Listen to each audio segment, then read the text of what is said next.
बाबा दीप सिंह जी का नाम लेते ही हमारे मन में बलिदान, वीरता और सिख धर्म के प्रति अपार निष्ठा की छवि उभरती है। उनका जीवन उन महान संत योद्धाओं में से एक था जिन्होंने धर्म, सच्चाई और न्याय की रक्षा के लिए अपने प्राणों की आहुति दी। ये कहानी न केवल एक वीर योद्धा की गाथा है, बल्कि एक संत की भी है जो हर पल मानवता की सेवा में समर्पित रहे। आइए इस प्रेरणादायक यात्रा को विस्तार से जानते हैं।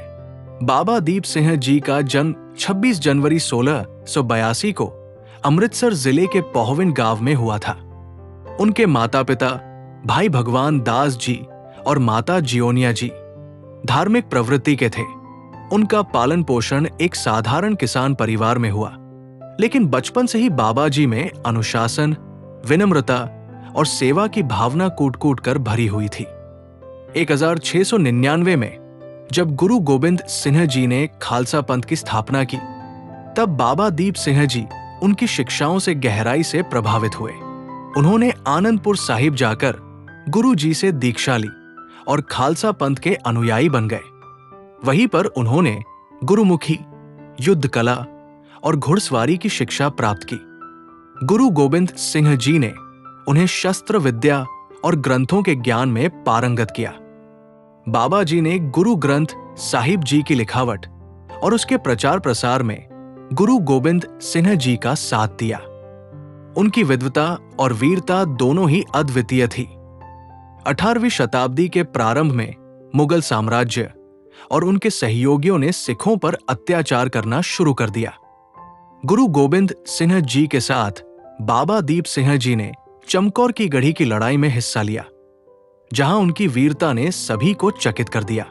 इसके बाद गुरु गोबिंद सिंह जी की शहादत और गुरु गोबिंद सिंह जी द्वारा सिखों को अपना जीवन धर्म और न्याय की रक्षा के लिए समर्पित करने की प्रेरणा ने बाबा जी को और भी दृढ़ बना दिया।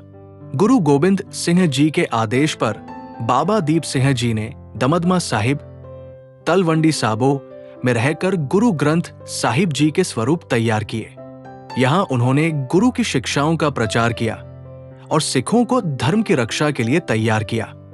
बाबा जी ने यहां एक विशाल गुरुद्वारा बनवाया और इसे सिखों के लिए एक शिक्षण केंद्र के रूप में विकसित किया।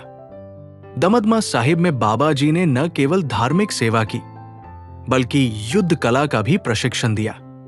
1757 में अहमद शाह अब्दाली ने भारत पर आक्रमण किया और हरमंदिर साहिब, स्वर्ण मंदिर, को अपवित्र कर दिया। उसने सिखों के पवित्र स्थानों को नष्ट करने का प्रयास किया।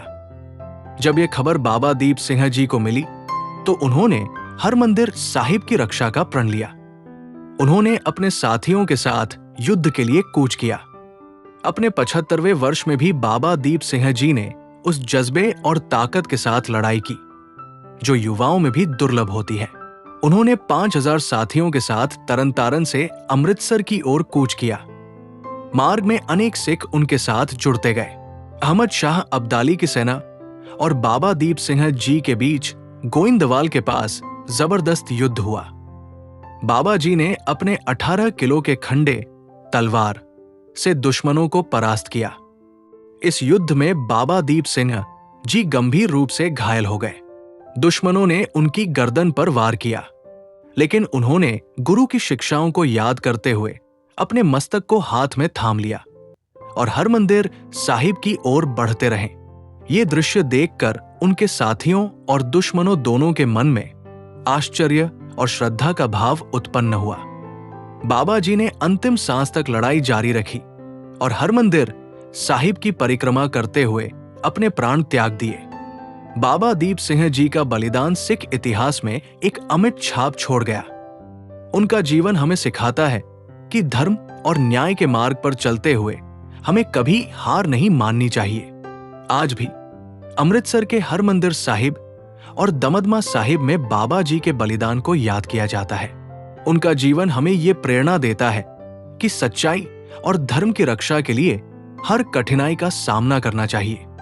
बाबा दीप सिंह जी केवल एक योद्धा ही नहीं, बल्कि एक महान संत भी थे। उनका जीवन मानवता, धर्म और सत्य के लिए समर्पित था। उनकी कहानी हमें साहस, बलिदान और सेवा की भावना सिखाती है। ऐसे महापुरुष को बार बार नमन। उनकी कथा सुनकर हर सिख और हर धर्म प्रेमी व्यक्ति को गर्व महसूस होता है। बाबा दीप सिंह जी ने ये साबित कर दिया कि अगर संकल्प मजबूत हो तो कोई भी बाधा हमारे मार्ग को रोक नहीं सकती। उनका नाम इतिहास के पन्नों में स्वर्ण अक्षरों में अंकित है और उनकी वीरता की गाथा आने वाली पीढ़ियों को प्रेरित करती रहेगी। उनका बलिदान हमें सिखाता है कि धर्म और मानवता की रक्षा के लिए स्वयं के प्राणों की आहुति भी छोटी बात है। अगर आपको यह कहानी प्रेरणादायक लगी हो तो इसे लाइक करें, चैनल को सब्सक्राइब करें और अपनी राय नीचे कमेंट्स में जरूर दें। ऐसी ही और कहानियों के लिए जुड़े रहें। धन्यवाद।